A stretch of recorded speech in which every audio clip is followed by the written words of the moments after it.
Hi guys, this is Melvin once again and welcome back to my YouTube channel. For today's video ay ibabagi ko po sa inyo ang bagong loan app na aking natuklasan. Iwan ko pa guys kung bago pa ba ito or luma na. Bigla lang kasi itong dumaan sa aking Facebook account sa Reels. At ang pangalan ng loan app na ito guys ay Mukasa. At ito po yung ads nila guys na dumaan sa Reels. Kaya sundan nyo lang po ang video ito guys dahil papakita ko po sa inyo actual ang aking pag-apply.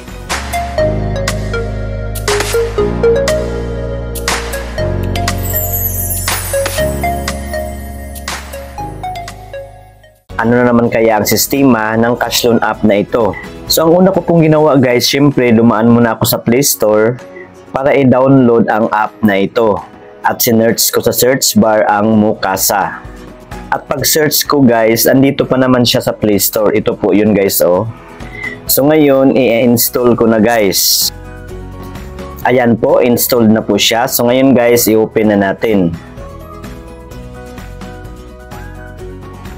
Click lang natin itong allow. So ngayon, kukunin na nila ang ating active mobile number.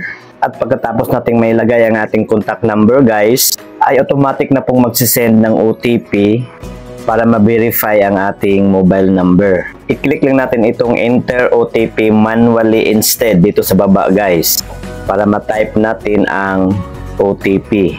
At pagkatapos natin malagyan ng OTP ay automatic na po iyang magni-next. So dito guys, kailangan nila ang ating permissions. No choice po tayo dito kundi i-click natin itong agree.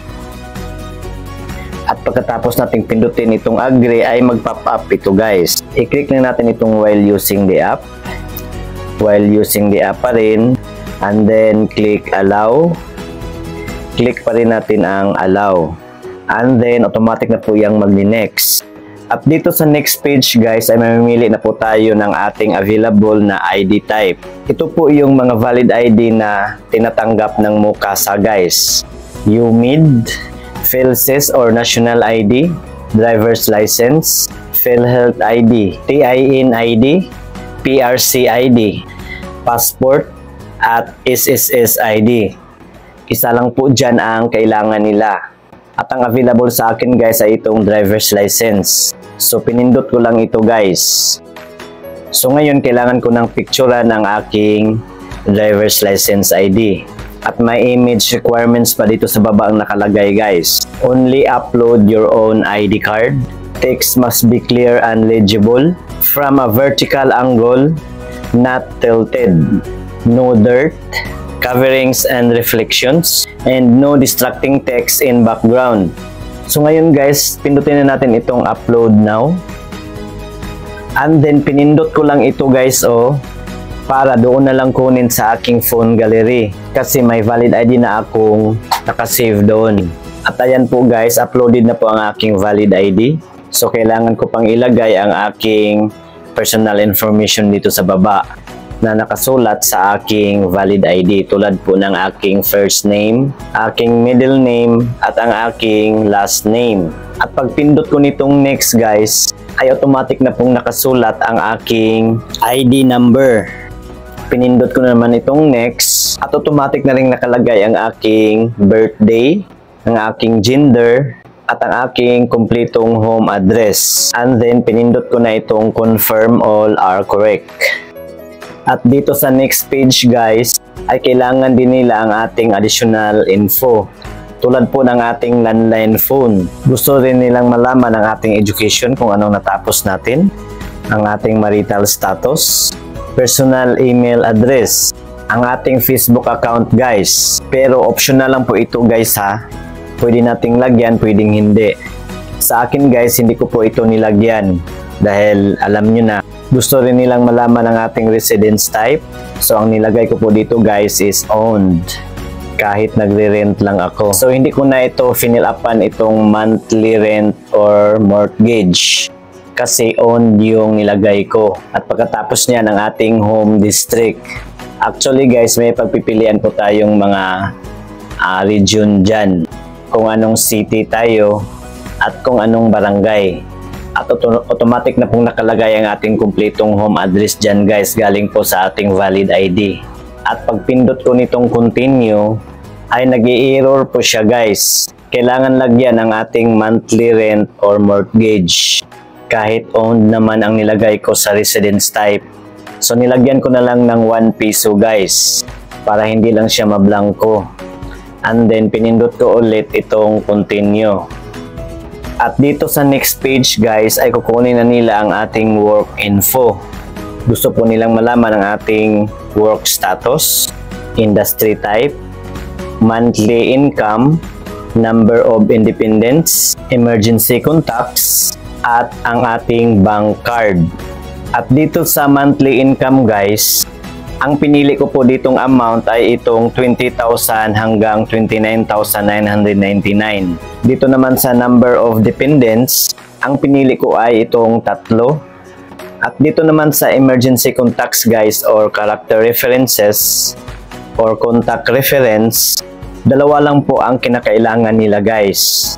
Itong una, kailangan ang ilagay nating mga contact info ay contact info ng ating asawa, parent, or ang ating siblings. At dito naman sa pangalawang contact reference, ang kailangan nating ilagay na contact info ay contact info ng ating friends, colleagues, or ang ating relatives. At pagkatapos kong na-fill upan yan guys, ay pinindot ko na itong save and back. And then binalik po ako dito. At dito naman sa bank card guys, kung ang pipiliin natin dito guys ay itong yes I have, ay kailangan daw nating picturean ang harapan ng ating bank card. At parang nakakatakot yata ito guys. Kahit may bank card ako, ang pinili ko na lang ay itong no I have not. And then pinindot ko na itong continue. So dito sa susunod guys ay ang ating proof of income. Finish any of the simple tasks. Boost your credit limit. So iba rin ang strategy ng ulan na ito guys. Kung gusto raw nating i-boost ang ating credit limit, ay kailangan meron po tayo dito sa 3. Or nitong 3 talaga. Halimbawa itong una, kung wala po tayong mga bank cards, kailangan meron po tayong mga verify accounts online. Tulad po ng GCash, Paymaya, at marami pa pong iba. So kailangan po nating mai-submit po natin yan sa kanila. Para madagdagan daw ng 10,000 pesos ang ating credit limit. At itong sunod guys ay kailangang mag-upload po tayo ng ating recent pay slips. At itong pangatlo guys, kailangang mag-upload din tayo ng ating recent tax receipts. Hindi ko pa kasi kabisado ang ulan na ito guys. Baka ano pa gawin nila sa ating mga documents. So ang pinili ko dito guys ay itong give up the increase and submit. Bahala nang walang increase guys, basta safe lang tayo. Or bahala nang hindi i-approve. So pinindot ko itong give up the increase and submit guys. And then nag-pop up ang note na ito. Failure to provide proof of income will greatly affect our judgment of your financial health. Mukasa won't be able to offer you the best loan amount and pricing, and you won't be able to submit the above info to increase your credit later. We strongly recommend you to complete at least one of the above before submitting. So grabe yung panunukso nila guys. So bahala na ma-disapprove ako dito guys.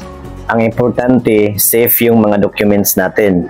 So ngayon guys, pinindot ko na itong submit now. So kailangan pa nila ang ating face recognition. So pag pindot ko nitong verify now, nagsimula na akong mag-selfie. At auto capture po ito guys. And then ito na po yung next. We are reviewing your application. So ang estimated daw na oras para sa results ng ating application guys ay 24 hours ang pinakamatagal.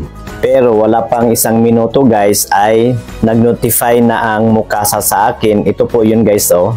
We're sorry, your quick loan was not approved. At pagbalik ko sa dashboard, ito na po yung nakalagay. Your quick loan application not approved. Will come back to apply after July 7, 2025. So after 6 months pa makapag-apply ulit. So okay lang, no regret. Wala rin namang ipinapakitang repayment plan eh. So dobling ingat pa rin po tayo guys sa mga ganitong online lending app. Tulad nito, nanghihingi na ng mga kung ano-anong mga documents galing sa atin. So wala po akong marireview ang repayment plan dito guys, kasi wala po silang ipinapakita. So that's all for today guys. Please like and share this video para ma-aware din po ang iba. At huwag kalimutang mag-subscribe sa aking YouTube channel for more reviews sa mga naglalabasang mga online lending app ngayon. So yun lamang po guys. Thank you for watching. God bless us all. Goodbye.